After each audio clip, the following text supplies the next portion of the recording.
Martín salió a topar.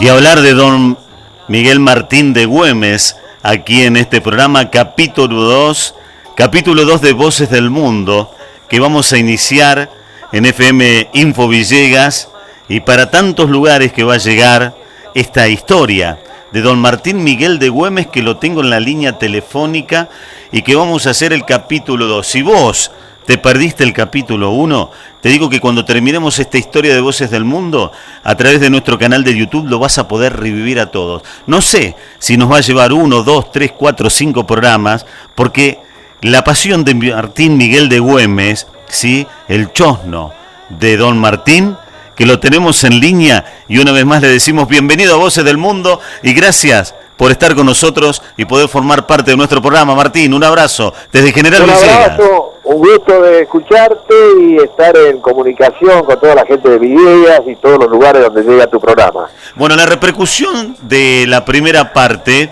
nos ha dejado con un entusiasmo, Martín, que me han llenado de preguntas, de incógnitas, por eso digo, no sé cuánto tiempo me va a llevar poder terminar esta entrevista con vos y agradecer de tu tiempo, ¿no?, que para nosotros es muy valioso. Hay escuelas que nos han comunicado con nosotros, profesionales, hay muchísima gente que le ha despertado tanto interés en lo que hemos charlado, de lo cual me siento realmente orgulloso de conducir, y que Claudio Abrime desde Salou, España, que desde España se ha venido este contacto y lo podamos plasmar así a través de la radio, Martín. Bueno, me alegra mucho saber que hay docentes, que hay gente interesada en la historia de nuestra patria, en la historia profunda de nuestra patria, y fundamentalmente porque nosotros tenemos 3 epopeyas fundamentales. La epopeya del general Manuel Belgrano, en los años 1812, 1813, aquí en lo que era el territorio de la Intendencia de Salta del Tucumán, que abarca todo nuestro norte, donde están los hechos realmente gloriosos, como son el éxodo jujeño, el combate de las piedras, la batalla de Tucumán, la batalla de Salta, que lamentablemente Güemes no participó. Después lo vamos a explicar por qué.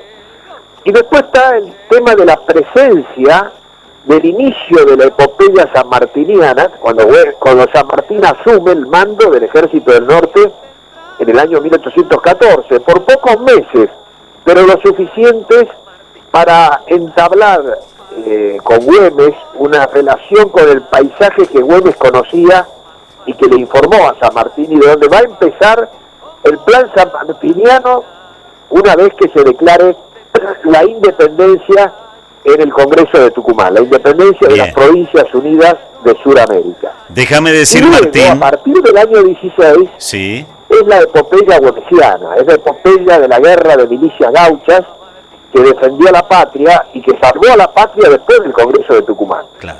Estos son los 3 puntos que yo creo que son importantes empezar como marco de lo que vamos a hablar históricamente.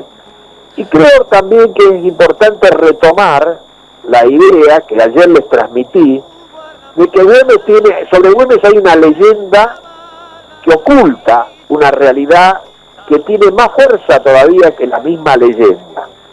La leyenda del gaucho guerrero, que en guerra de guerrilla defiende la frontera norte, opaca en realidad la verdadera dimensión militar que tenía Güemes, porque era un militar de carrera y un táctico genial, que se adelantó a su tiempo, que organizó militarmente a las fuerzas de caballería gaucha y las pudo militarizar.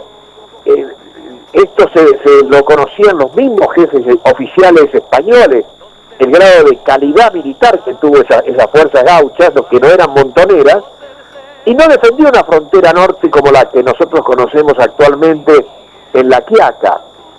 La frontera que Güemes conocía y que defendió iba mucho más allá, hasta Tarija, hasta Chichas, e incluso pensando en el río Desaguadero, en el Potosí, y combinar con San Martín la llegada a Lima de ejércitos convergentes.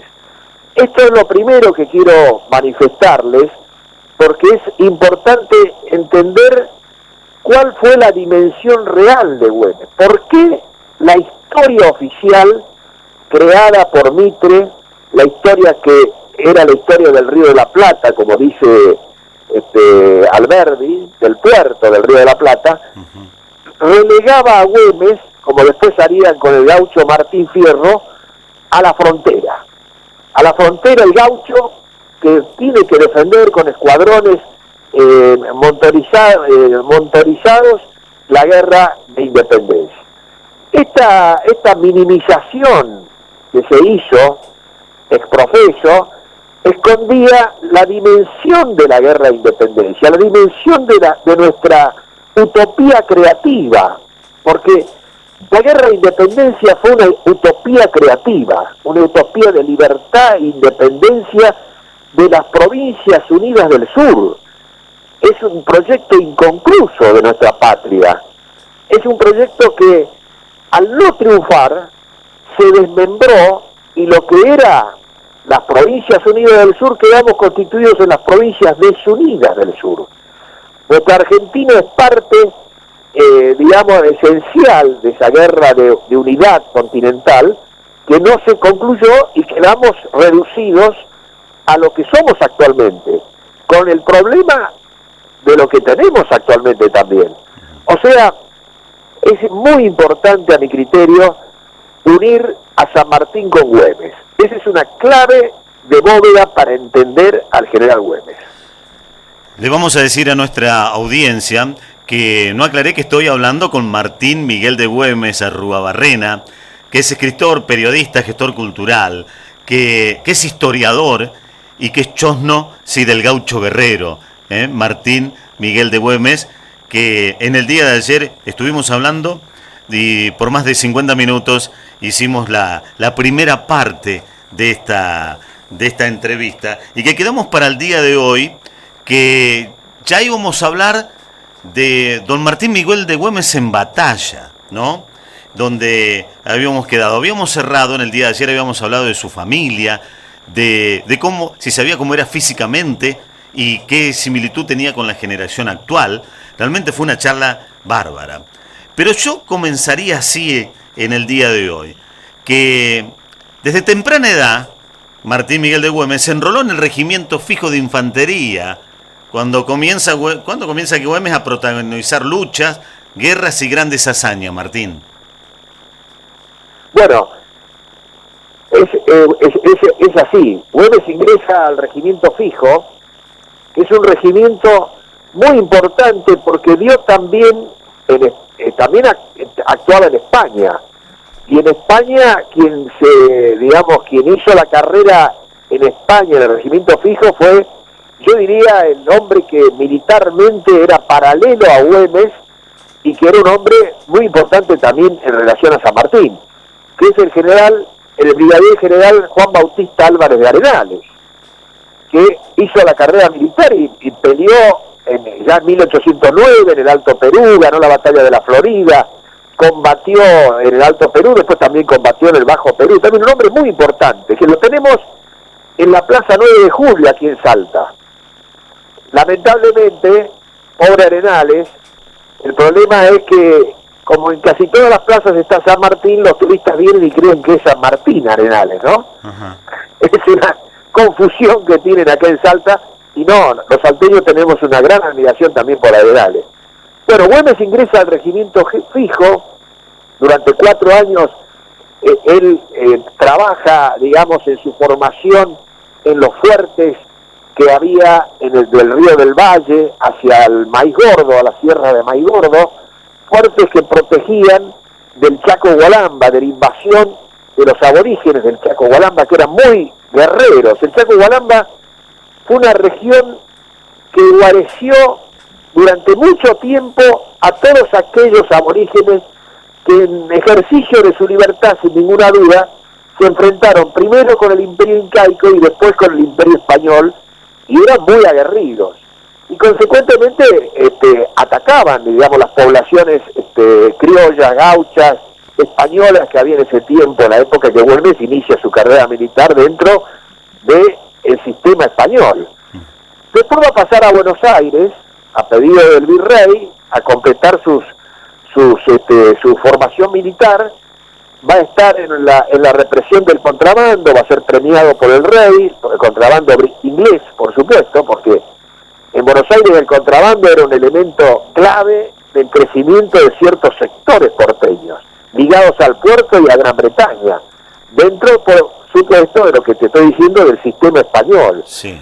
Y allí lo va a topar el tema de las invasiones inglesas, y va a actuar en la defensa y reconquista de Buenos Aires, y es premiado por el rey por la defensa y reconquista. Yo no sé si saben que tomó un barco a caballo en el Río de la Plata. ¿Cómo es? Decir, ¿Cómo es eso?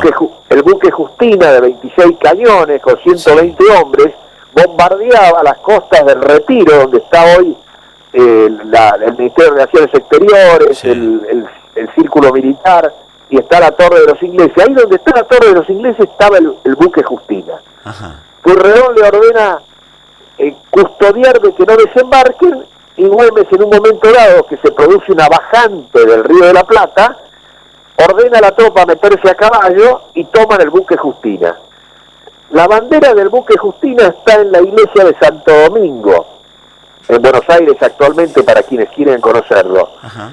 Y el emblema de que los ingleses no olvidaron ese hecho militar está que la Torre de los Ingleses, que fue donada por los residentes británicos para el centenario, arriba de la torre hay una veleta que es un buque, que es el Justina. El buque Justina, que es descrito por Alexander Gillespie, uno de los marinos apresados después de la derrota que sufrieron Witero de Crawford, y ese marino escribió un libro que se llama 5 años en Buenos Aires, donde relata la toma del buque Justina. No dice que es Güemes, porque Sí. no sabía el nombre, Ajá. pero Pastor Obligado en las tradiciones históricas sí lo cuenta. Luego, como de alguna manera creo que ayer también les hablé, Güemes vuelve a Salta, dado que su padre muere, y él vuelve a acompañar a su madre y ayudarla, y allí lo topa la Revolución de Mayo. En la Revolución de Mayo él se alista en una tropa de decididos de la patria, y va a estar en la batalla de Suipacha. Ajá. La batalla de Suipacha, la primera victoria de las armas de la patria, lo cuenta Miguel Otero, hay documentos, fue un triunfo de Güemes. Fue un choque de dos vanguardias, en la cual la vanguardia de Córdoba realista se enfrenta con la vanguardia de Güemes, que tenía tropas tarijeñas, jujeñas y salteñas. Lamentablemente, se desperdició el triunfo, porque se hizo un pacto con los españoles, se rearmaron. Güemes recriminó a sus oficiales superiores de que no se podía hacer eso, sobre todo a Castelli, que era el comisario de guerra, Sí. y fue separado del ejército. Claro.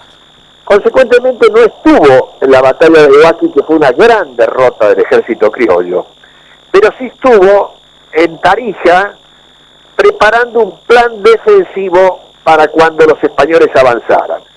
Allí empieza de alguna manera, en esa primera expedición del ejército auxiliar del Alto Perú, empiezan las desinteligencias de Güemes con los oficiales que venían desde Buenos Aires, mandados por las juntas o por el directorio, y que no conocían el terreno, no conocían los hombres, no conocían la idiosincrasia, y consecuentemente perdían tiempo en pacificaciones que volvían en contra de las propias fuerzas. Como Esto, lo que decís que hicieron después de la batalla de Suipacha. Claro, Güemes se retiró, lo retiraron del ejército, va a estar en un plan de operaciones para tratar de defender si llega a ocurrir algo en Tarija. Luego de eso viene Pueyrredón como jefe del ejército, ya derrotado en Huaki, Balcarce. Y Güemes, ustedes saben que Pueyrredón hizo un hecho increíble. Yo estuve en Potosí. Ajá. Esto que les cuento no es solamente libros, sino también estar en los lugares. El Cerro de Plata de Potosí, que todavía se explota, todavía hay plata allí, por ahí trabajan los mineros, trabajan las mujeres de los mineros. Uno puede entrar al Cerro de Plata, pero tiene que entrar con un guía, porque es enorme los túneles que hay. Yo caminé 1 hora metido adentro de la montaña con un guía, por supuesto, si uno no entra así, puede llegar a perderse y puede hasta morir adentro de la montaña, ¿no? Del Cerro de Plata, que es un enorme queso gruyère hecho de los túneles para sacar la plata. Potosí es una ciudad increíble que está en altura, está a 4.600 metros de altura la ciudad de Potosí. Y allí Potosí llegó a tener en el siglo XVII 300.000 habitantes, era más grande que Londres y Madrid, porque allí estaba la veta argentífera que alimentaba al Imperio Español. Güemes entró después de la batalla del Suipacha triunfante en Potosí. Allí se instalaron los patriotas y se equivocaron, como les dije, porque hicieron un pacto que permitió la derrota de Huachi. Pero allí en Potosí estaba la Casa de la Moneda, que está actualmente, es patrimonio de la humanidad. Y allí las mulas, y antes los aborígenes, daban vueltas a la noria, moviendo las piedras para hacer el mineral, que permitía extraer el mineral que permitía hacer la moneda, el Potosí, que era valiosísima en la época de Güemes y anterior también. Por eso se decía vale un Potosí, ¿no? Hoy que tenemos problemas de moneda nos damos cuenta lo que era la moneda, así como nos damos cuenta lo que vale el dólar, en ese momento valía el Potosí. Y Pueyrredón sacó cuando vio que no podía seguir combatiendo en el Alto Perú, que no tenía ejército suficiente, decidió escaparse con el tesoro de Potosí. Armó 40 mulas, está todo descrito en un oficio que es extraordinario para hacer una película, ¿no? Sí. Esas cosas son para hacerla, no se han hecho todavía en el cine argentino.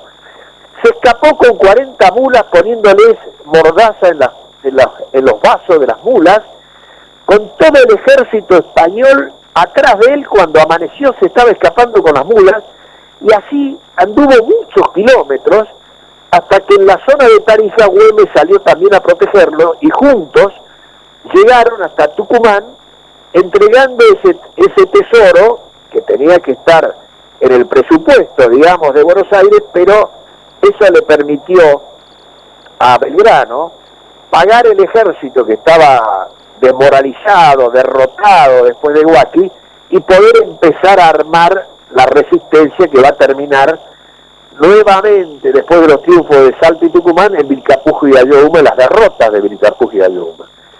Güemes había sido separado por Belgrano del ejército por una razón que encubría otra.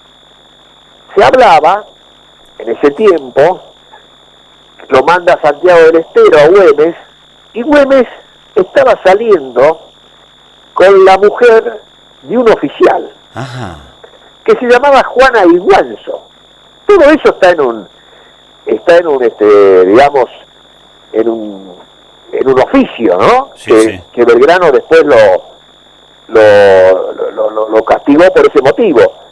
Y el oficial lo intima a Güemes que deje de salir con esta mujer, y que Güemes no lo ocultaba porque salía por las calles de Santiago del Estero, y imagínense, las viejas beatas esas de esa época hablaban todas de lo que estaba haciendo este oficial, que era un hombre joven. Güemes tenía en ese momento 26 años, 27 años. Claro. El oficial lo intima y Güemes le dice, bueno, esto lo solucionamos con un duelo. Nos tenemos que batir a duelo. Y la mujer elegirá si el que gana, ella quiere seguir o no quiere seguir con él, sea quien sea. Y el muerto, bueno, no hay nada que hacer. El oficial no quiso. Y le fue con los chismes a Belgrano. Y Belgrano, que debemos decirlo, era un soltero muy especial. Los dos amores de Belgrano fueron con dos mujeres casadas con las cuales tuvo hijos. Sí. Y estaba en Tucumán saliendo en ese momento con Dolores Helguera. Esto no lo estoy contando para tirar abajo la imagen de los próceres, sino para que los humanicemos. Claro. En el tiempo. Tampoco para hacer lo que hacen otros historiadores, que le quieren meter picante de sexo en todo para poder vender sus libros, y mienten sobre muchas cosas. Esto está documentado y consecuentemente por eso lo cuento. Y de allí, Belgrano Güemes es castigado, es mandado a Buenos Aires y allí va a estar en el ejército, en el Estado Mayor del Ejército, que le va a venir muy bien a Güemes, porque le permite conocer todo lo que pasa en el ejército en toda América. ¿Les puedo leer un poema? Sí, por favor. Walter. Sí, por favor, ya. Les voy a leer un poema muy lindo sobre la Iguanzo, sobre este amor de Güemes con esta santiagueña. Esto lo escribió un gran poeta que se llama Julio César Lusato. Y dice así: apareció con sus trenzas en una zamba del pago. La presentó una guitarra que la nombró suspirando. Ah, morena de los ojos embriagadores y claros, la mirada de la loja en el cántaro rosado. Es tan airoso su cuerpo que en el afán de copiarlo se repiten las palmeras y se repiten en vano. Más dueña de brujerías que su selva de Santiago, su piel de seda y peligro es la piel de los remansos. El teniente Martín Güemes ya está con ella bailando. En las trenzas de la moza sobran nudos para atarlo. Sirven las viejas el chisme con el mate y el guarapo. Y es claro que ha de saberlo hasta el general Belgrano. Desde que manda ese jefe del cuartel de Yatasto, solo se dejan las armas para rezar a los santos. A Buenos Aires va preso el teniente de 20 años. El parte oficial decía, por amores con la Iguanzo. Consuelan al prisionero las acequias y los pájaros, y lo defiende con ira la roja flor del lapacho. Y al saber en su refugio por qué causa lo apresaron, quiere limar sus cadenas la cigarra del verano. Creo que la poesía a veces describe mejor que la misma historia, las historias que tienen sabor, ¿no es cierto? Ahora, Martín, ¿cómo termina la historia con esta mujer? Esa relación Sí. no se vuelven a ver nunca más. Ajá. No hay ninguna noticia, ni tradición, ni documento, ni memoria de que se hayan vuelto a ver. Lo cierto es que Güemes pasa a Buenos Aires, a esa Buenos Aires que él conoció, como les dije, en las invasiones inglesas, y que conoció también de la mano de un sacerdote que se llamaba Pantaleón Rivarola. Pantaleón Rivarola es una figura muy interesante en la vida de Güemes, Ajá. porque era teólogo, era filósofo, muy bien formado. Hay un trabajo muy interesante del profesor Osvaldo Guglielmino sobre Pantaleón Rivarola, y escribe en verso criollo los primeros versos criollos al estilo Martín Fierro de José Hernández en relación a las invasiones inglesas. Y Ricardo Rojas, en su Historia de la Literatura Argentina, cuenta que en la Recoba de Buenos Aires alguna vez habrá caminado el alférez Martín Güemes con don Pantaleón Rivarola, que sería su cura confesor de algunas, andanzas, quizás orilleras, que tenía el joven Martín Güemes en la Buenos Aires, a la cual vuelve en 1813. En esa Buenos Aires de 1813 había llegado ya el coronel, renombrado coronel José de San Martín, que se había lucido en España en la guerra, y que venía a su tierra a ofrecerse para la lucha por la libertad e independencia, que le desconfiaban, no siempre le desconfiaron al pobre San Martín, muchos, incluso hoy algunos historiadores todavía le desconfían a San Martín, a pesar de la frondosa historia de la lucha por la libertad que tuvo San Martín. Sí. Y allí en la casa de los Escalada conoció a Remeditos, y allí en la casa de los Escaladas, que eran amigos de la familia de Güemes, conoció a Güemes. Y allí fue donde nació la relación militar entre San Martín y Güemes, y San Martín fue el hombre que le dio los más altos cargos de responsabilidad militar a Güemes. Viene San Martín al norte a reemplazar a Belgrano, se encuentran con Belgrano. San Martín no conocía el norte, es Belgrano el que le informa, es Güemes el que le informa, y allí empieza la carrera militar clave de Güemes. Claro. El general Paz, que tenía una especie para mí de envidia retroactiva hacia Güemes, en sus memorias dice: en el año 1814 apareció un caudillo que después se haría célebre en la guerra de independencia. Apareció, yo ya les vengo contando casi una hora de todo lo que hizo Güemes hasta 1814. Sí. Pero allí en 1814 es cierto que Güemes, designado por San Martín jefe de las avanzadas del río Pasaje y después jefe de la vanguardia del Ejército del Norte, Güemes va a derrotar a Pezuela con una organización de las milicias gauchas en guerras de guerrillas, pero también en guerra de recursos, en guerra de montaña, en guerra inesperada, al ejército de Pezuela, que es un poderoso ejército que había derrotado a Belgrano en Vilcapugio y Ayohuma. Y Güemes va a derrotar también a la primera lanza de Pezuela, que era Saturnino Castro, el llamado Perjuro Castro, porque después de la batalla de Salta había jurado no volver a combatir contra los patriotas. Güemes lo derrota al Perjuro Castro en el Tuscal de Velarde. Este es un hecho que San Martín lo describe en un oficio militar. Güemes le prepara una trampa a Castro, una trampa típica de las que Güemes armaba, organizando sus tropas en forma paralela por los laterales del ejército que avanzaba de las fuerzas de Castro, que avanzaban en búsqueda de víveres, porque estaban sitiados en la ciudad de Salta y sitiados en la ciudad de Jujuy. Y allí en el Tuscal de Velarde, en un combate a la brusca, en el mes de marzo, el 30 de marzo de 1814, lo derrota completamente a Saturnino Castro, que había sido el jefe de la vanguardia en Vilcapugio y Ayohuma, que había logrado derrotar a los patriotas al mando de Belgrano. San Martín lo escribe, dice: en un combate a la brusca, o sea, sorpresivo, el valiente teniente coronel Güemes derrotó al Perjuro Castro. Se acabó Castro, dice San Martín. Y allí empieza, digamos, la campaña de Güemes, conocida ya por San Martín, que va a ir enhebrando la posibilidad de crear un plan continental donde Güemes va a ocupar un papel defensivo y después ofensivo.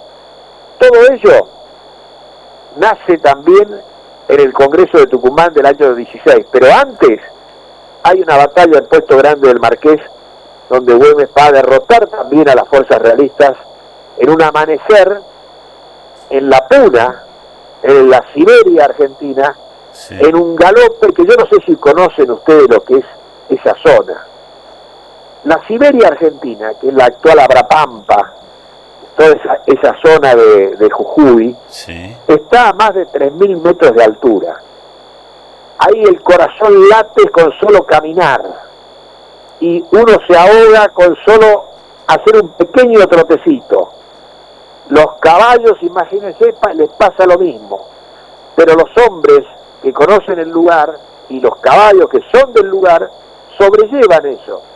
Y Güemes se enteró de que las tropas realistas estaban ahí en Puesto Grande del Marqués y avanzó toda una noche hasta llegar al amanecer.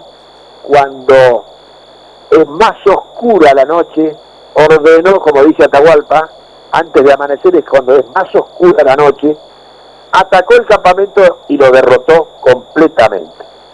Ese ataque en Puesto Grande del Marqués abrió nuevamente el Alto Perú, que va a permitir a Rondó avanzar y después ser derrotado nuevamente en Sipe y en Ventimedia. Pero bueno, ya no va a estar.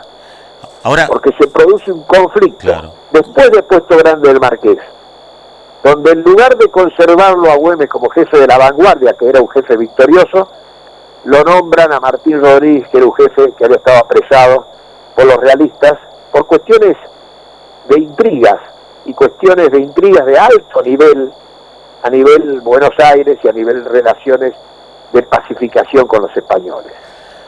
Ahora en ese... ¿Vamos bien o voy muy atropellado para No, vas bárbaro. Los que están escuchando. No, es atrapante, es atrapante. Te preguntaría mil cosas, pero tu relato es tan atrapante que uno le parece que está ahí, ¿no? Yo me imaginaba en ese lugar ahí en Jujuy llamado Siberia, ¿no? Que nos decía, ¿con cuántos gauchos estaba ahí, Martín? Él atacó con una caballería integrada por 900 gauchos. Ajá. Yo no sé si ustedes han escuchado galopar 100 gauchos. Es impresionante el ruido. Sí. Pero yo imagino al amanecer, yo imaginaba porque estuve ahí, ¿no? Por supuesto.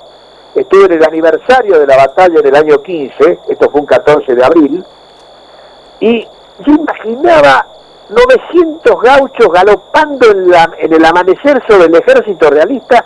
Debe haber sido aterrador para los realistas. Aparte se los llevaron puestos. Y quiero contarles una anécdota muy linda que a mí me pasó en estos viajes que hago, me encuentro con estas cosas. Ahí en Puesto Grande del Marqués, el hombre que lo guió a Güemes para que supieran dónde estaban los españoles, se llamaba el sargento Diego Cala. Era un indio de la región. Diego Cala fue el que lo guió. Y Diego Cala al año, cuando lo apresan al jefe de la Puna, en ese momento, que era el coronel Juan José Fernández Campero, que era un hombre clave para Güemes, era un primo de él, pero a su vez un hombre con mucho poder económico y que tenía mucha tropa, y lo apresaron los españoles, y por ser el único que tenía título de nobleza en el Virreinato del Río de la Plata, lo torturaron salvajemente a Juan José Fernández Campero, y lo llevaron preso al Alto Perú, primero a Potosí, después lo llevaron a Lima, a las casamatas del Callao, y de ahí lo llevaron preso a Jamaica y murió en el viaje antes de llegar a ser juzgado por traidor por pertenecer a la nobleza española. Junto a ese apresamiento que le hacen en el año 16 a Juan José Fernández Campero, lo apresan a Diego Cala. Al noble lo mandan preso y lo torturan salvajemente. Y al indio, así rezó la decisión, se lo fusila por indio. Así eran los realistas con los que se tenía que enfrentar Güemes. Terribles en las represiones. Yo tuve la oportunidad, les decía, de que me pasara algo muy emocionante. Uh-huh. Estaba hablando de Güemes, sobre ese combate de Puesto Grande del Marqués, con la comisión que yo integraba y que integro. Se había donado a la provincia de Jujuy un busto de Güemes para poner ahí en Puesto Grande. Al año siguiente se donó un busto en homenaje a Diego Cala, que era el indio que fue fusilado. Y yo estaba hablando en ese abril del año 2015, y cuando termina mi conferencia, fue en una escuela, se acerca una docente y me dice: don Martín, ¿se anima a saludar a una señora mayor que está acá, que ha venido a escuchar su conferencia? Como no, le digo, por supuesto. ¿Quién es la señora? ¿Es una docente? No, me dice. Es una tataranieta de Diego Cala. Ajá. Mira. ¿Me escuchaste, Walter? Escuché, sí. ¿Hola? Sí, una tataranieta. Era una tataranieta de Diego Cala, del que había conducido a las tropas de Güemes y que había sido fusilado al año siguiente, y que vivía ahí cerquita, en el mismo lugar donde había vivido Diego Cala, que sigue viviendo. Una humilde mujer. Nos abrazamos y les puedo asegurar que se me fueron las lágrimas, porque era abrazar un pedazo de historia del lugar. Pero lógico, ¿qué hablaron? ¿Qué hablaron? Que se resistía a la falta de libertad, al sojuzgamiento de los aborígenes, de los mestizos, de los gauchos, que eran todos los que Güemes defendía. Me sentí, les digo, fue uno de los momentos más lindos de mi vida que he vivido, saludando a esta mujer que era descendienta de un prócer indio. Así que la historia, a veces, la encontramos a la vuelta del camino. Claro. La encontramos viviendo todavía. La encontramos en la sangre de toda esta gente que está allí. que está en la puna todavía, que ya no es la puna floreciente que fue en la época de Güemes, porque era una región que tenía más habitantes que la misma Jujuy hoy. Hoy todos se van a vivir a la ciudad de Jujuy, y la puna está deshabitada, y los aborígenes y la gente del lugar trabaja en las minas, arriba ya de la auténtica puna, camino hacia Chile, que también he caminado a esos lugares, pero es realmente vivo eso. Volvamos a Güemes. Volvemos a Güemes. Ahora. Volvemos a un galope triunfante, ya de vuelta, triunfador, hacia Salta, pasa por Jujuy, sabe que va a pasar lo mismo, intuye, porque era un hombre así, que van a volver a ser derrotados las fuerzas que habían ido hacia el Alto Perú, porque los jefes que mandaban no estaban a la altura de las circunstancias. Pasa por Jujuy, toma 700 fusiles que estaban allí, unos descompuestos, y se los lleva para armarlos, para preparar una defensa en Salta.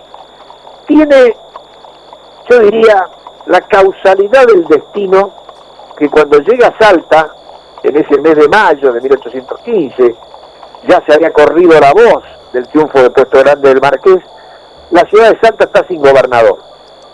Hilarión de la Quintana se había retirado y quedaba sin gobierno. Y allí se eligió gobernador. Se hizo una elección en los barrios, una elección no como son las actualmente con cuarto oscuro, pero bastante popular. Y Güemes fue elegido gobernador de Salta, el primer gobernador autónomo que tuvo Salta, porque no decidió Buenos Aires, decidió el pueblo salteño. Claro, tuvo el apoyo popular. popular. En el año 15 también en Córdoba decidiría el gobierno autónomo de José Javier Díaz, y en Santa Fe de Candioti, que eran también conocidos de Güemes, creían en la autonomía, no en la independencia de Buenos Aires, sino que Buenos Aires respetara la autonomía de estas regiones, de estos pueblos que luchaban también por la libertad. Y así lo va a tomar a Güemes cuando ya se ha derrotado Rondó en el Alto Perú, después de Sipe, Rondó quiere dominarlo a Güemes, intrigan contra él, y viene lo declara traidor a la patria, lo compara con Artigas, dice que va a ser un caudillo que de una rebeldía que no acepta las disciplinas. Güemes lo deja entrar, lo deja hablar, lo deja proclamar, y le hace un sitio a la ciudad que lo deja sin alimentos, y se produce el Pacto de los Cerrillos. El Pacto de los Cerrillos, creo que ayer también algo les dije, es el primer pacto de unidad nacional que permite la apertura del Congreso de Tucumán y la independencia nacional, tal como dice San Martín, más que 100 combates, festejo el Pacto de los Cerrillos. Bien. Detengámonos un momento en el Congreso de Tucumán. Ya se había realizado el Congreso de Oriente, de los pueblos libres, con Artigas, se había declarado la independencia. Artigas no quiere venir al Congreso de Tucumán, un grave error a mi criterio. Y en el Congreso de Tucumán, que hay diputados del Alto Perú, que hay diputados de Salta, de Córdoba, de Buenos Aires, se declara la independencia de las Provincias Unidas de Sudamérica. Se declara el primer director supremo de las Provincias Unidas, que es Pueyrredón, que es un hombre muy interesante, es un político que va a hacer el arte de hacer posible lo imposible, construir un ejército de los Andes para libertar Chile. Allí está el primer informe militar de defensa y de proyección de la revolución independentista que lo ha seguido. A Güemes Pueyrredón lo designa proteger las provincias abajeñas, o las provincias hasta Buenos Aires, y al mismo ejército del norte. Rondó deja el mando y asume Belgrano con la conformidad absoluta de Güemes, que ya se habían arreglado con Belgrano de esos problemas que habían tenido, y San Martín va a preparar su ejército para libertar Chile y Perú. El Congreso de Tucumán propone una monarquía constitucional temperada en cabeza de un inca, el proyecto de Belgrano, y la capital es el Cusco. El monarca existía, había que lograr su libertad, estaba en Ceuta, era un descendiente de Juan Bautista Tupac Amaru, se llamaba de José Gabriel Tupac Amaru, Sí. se llamaba Juan Bautista, escribió sus memorias en Buenos Aires, está enterrado en la Recoleta y padeció prisión 40 años, en Ceuta. Es un olvidado de la historia nuestra. Sin embargo, escribió sus memorias y en la prisión fue viendo todo lo que pasó después de la muerte y el descuartizamiento de su hermano y de su familia. Y Belgrano lo propone para monarquía constitucional, no para una monarquía absoluta, para una monarquía constitucional, que era un hecho. En ese momento, la monarquía constitucional estaba constituida en Inglaterra. Hoy hay monarquía constitucional en Inglaterra, en España, en los países nórdicos, creo que Suecia también creo que tiene una monarquía constitucional, si no me equivoco.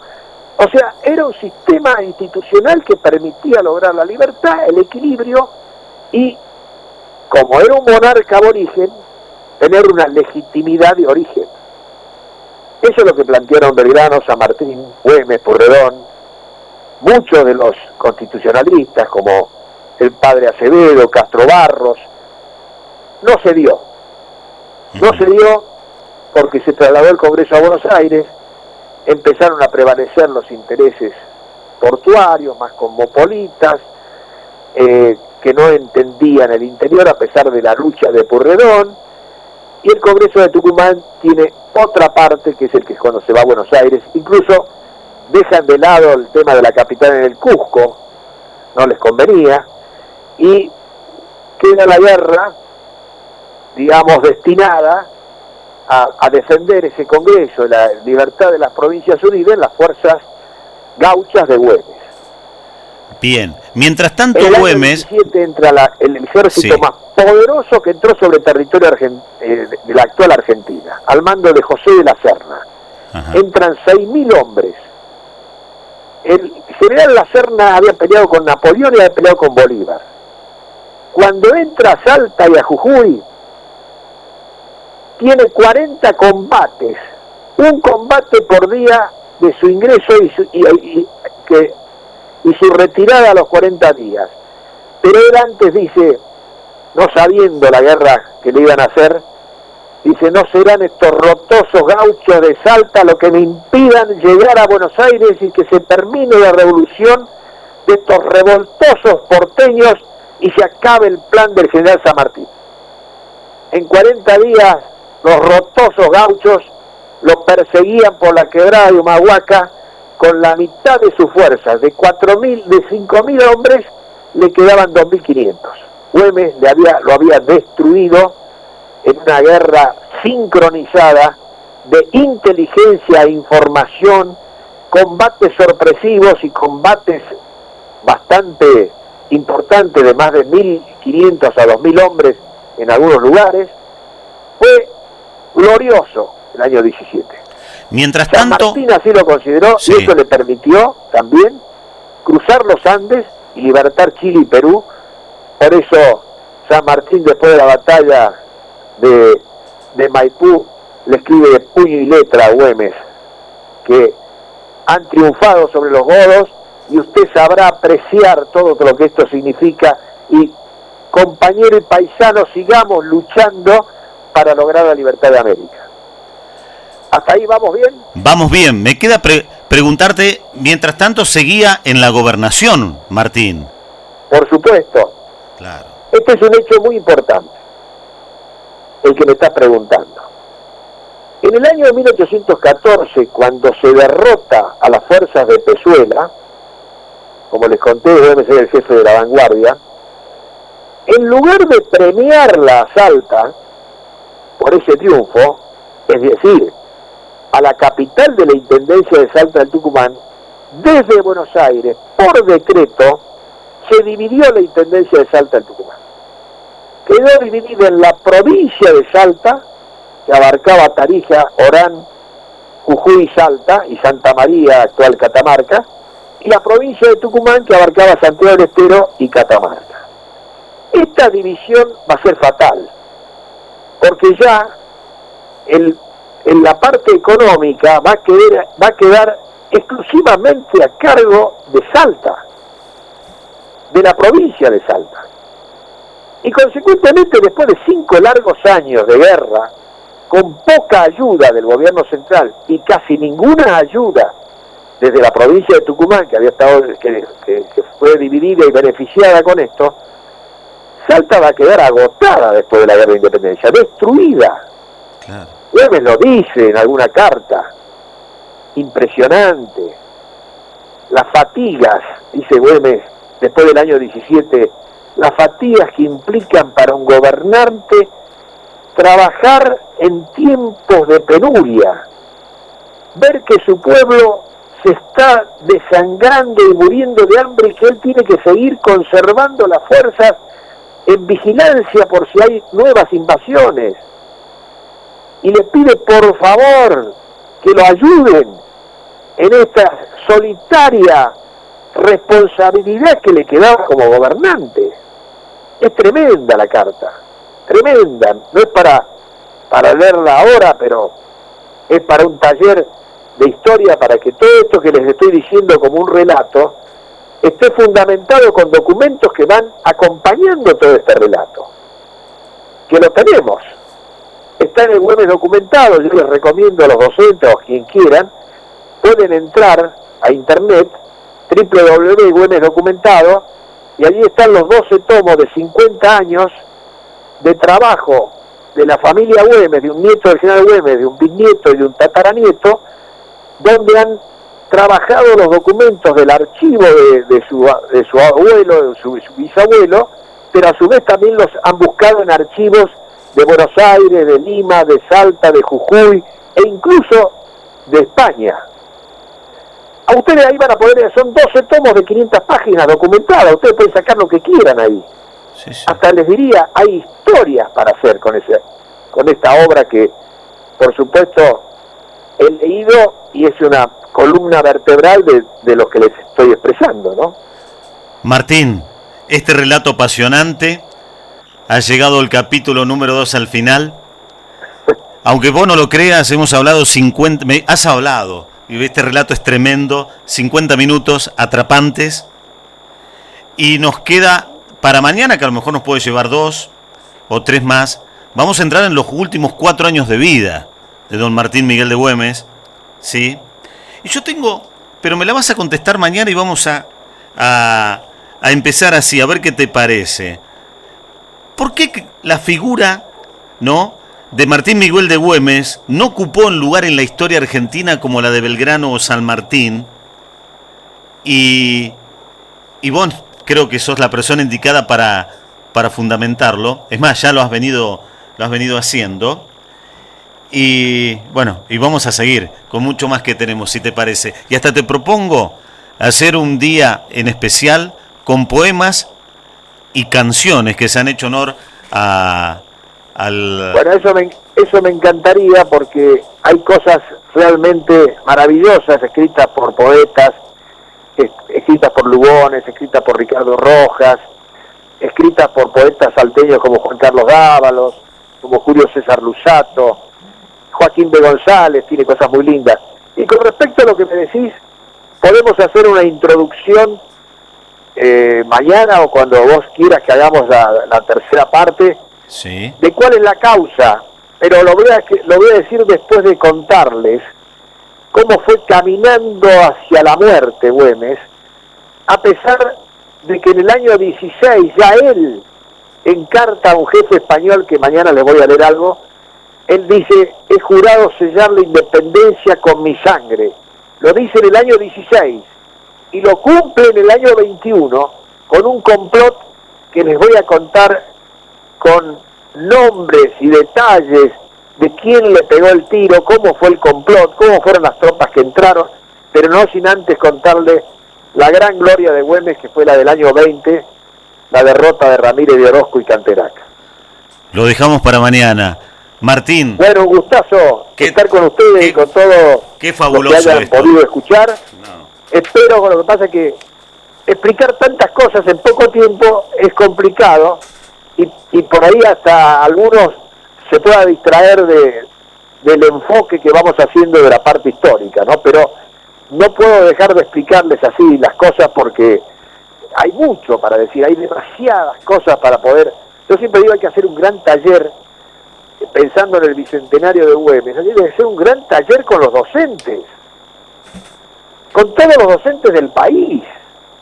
Eso tiene que salir de una pedagogía nacional desde los ministerios de educación, más allá de los partidos políticos, más allá de las diferencias, más allá de las grietas. Esto es algo que es una bandera de todos los argentinos y consecuentemente tiene que haber una pedagogía nacional de todo lo que hoy sí sabemos de Güemes, no de lo que se ocultó, y que lo que sabemos es muy importante para los argentinos, para superar grietas, para construir puentes, para mirar las cosas con otra perspectiva, con ojos mejores para mirar la patria. Eso es lo que yo siento, ¿no? Gracias, Martín. Te digo hasta mañana. Esto cada día está más interesante. La palabra es de Martín Miguel de Güemes Arruabarrena, Chosno, ¿no? De Martín Miguel de Güemes, con quien vamos ya en nuestro segundo capítulo. Te digo hasta mañana, en nombre de mis oyentes, también en nombre de Claudia Brime, la productora de este programa, que ha hecho que te pueda conocer, que podamos intercambiar estos momentos, que son fabulosos, ¿sí?, para todos nuestros oyentes. Gracias, Martín, hasta mañana, gracias por tu tiempo. Un gran abrazo y muchas gracias. Hasta luego.